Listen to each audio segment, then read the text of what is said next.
బంధుకు సంబంధించి పెద్ద ఎత్తున రైతులను ఆదుకునే కార్యక్రమంలో కాంగ్రెస్ పార్టీ ఎప్పుడు వెనకంజ వేయదు అని చెప్పేటువంటి కార్యక్రమానికి సభలు ఈ పిఎస్సి సమావేశంలో కూడా లోతుగా చర్చించడం జరిగింది. దాంట్లో భాగంగా మిత్రులందరూ కూడా మీ ద్వారా మేము తెలియజేసేది ఏంటంటే, దాదాపు అంటే కరెక్ట్ లెక్క నేను చెప్తా ఉన్నాను, రైతులందరికీ 5 ఎకరాల వరకు ఇప్పటికే పూర్తిగా రైతు బంధుకు సంబంధించిన డబ్బులు వేయటం జరిగింది. మిగతా అన్నీ కూడా ప్రోగ్రెస్లో ఉన్నాయి. 64,75,000 మంది రైతులకి 5,575 కోట్లు ఇప్పటికే రైతు బంధు రూపేణ వారి వారి అకౌంట్లో వేయటం జరిగింది. ఇక మిగిలి ఉన్నటువంటి అంటే దాదాపు మిగిలి ఉన్నటువంటి కేవలం 5 లక్షల ఎకరాలు మాత్రమే, 5 లక్షల మంది రైతులు మాత్రమే మిగిలి ఉన్నారు. అంటే దాదాపు 65 లక్షల మందికి ఇప్పటికి సంపూర్ణంగా రైతు బంధు అందించాం. మిగిలి ఉన్నది కేవలం 5 లక్షల మంది రైతులు మాత్రమే. వారికి కూడా ఆ ప్రాసెస్ అంతా కూడా మేము కంటిన్యూస్ చేస్తూ ముందుకు తీసుకుని వెళ్తూ ఉన్నాం. ఉదాహరణకి చాలా సందర్భాల్లో కేటీఆర్ గారు కానీ లేకపోతే టీఆర్ఎస్ పార్టీ సంబంధించిన నాయకులు మాట్లాడుతూ ఉన్నారు, రైతు బంధు వేయట్లేదు, రైతు భరోసా చెప్పారు, చెప్పిన దాని ప్రకారం ఏమీ చేయట్లేదని చెప్తూ ఉన్నారు. వారికి నేను చర్చించడానికి చాలా సిద్ధంగా ఉన్నాను. ఆర్థిక శాఖను చూస్తున్నటువంటి వ్యక్తిగా మీకంటే బాగా మేము స్పీడ్గా రైతులకి రైతు బంధు డబ్బులు అందిస్తూ ఉన్నాం. మీరు యాసంగిలో కానీ వానాకాలంలో కానీ ఎప్పుడు కూడా మేము ఇచ్చిన టైం కంటే ముందుగా మీరు ఇచ్చినటువంటి పరిస్థితి లేదు.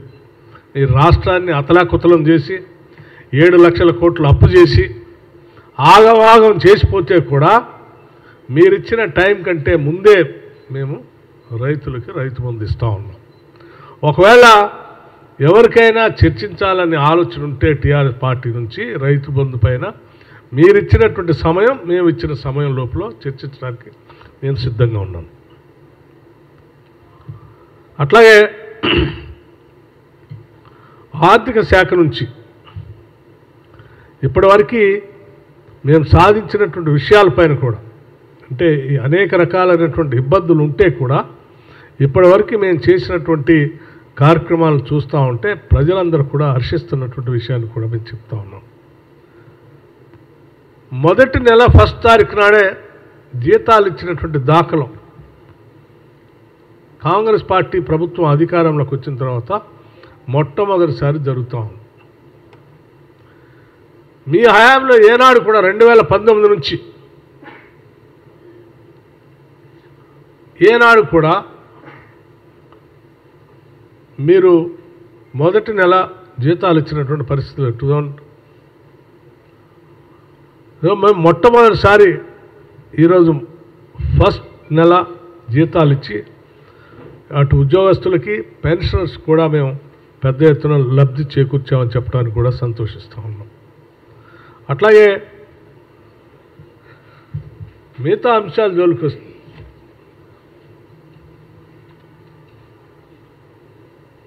హైదరాబాద్ నగరానికి సంబంధించి మూసీ రివర్ ఫ్రంట్కి సంబంధించి మోడర్నైజేషన్ గురించి, లేకపోతే రీజనరేషన్ గురించి కానీ,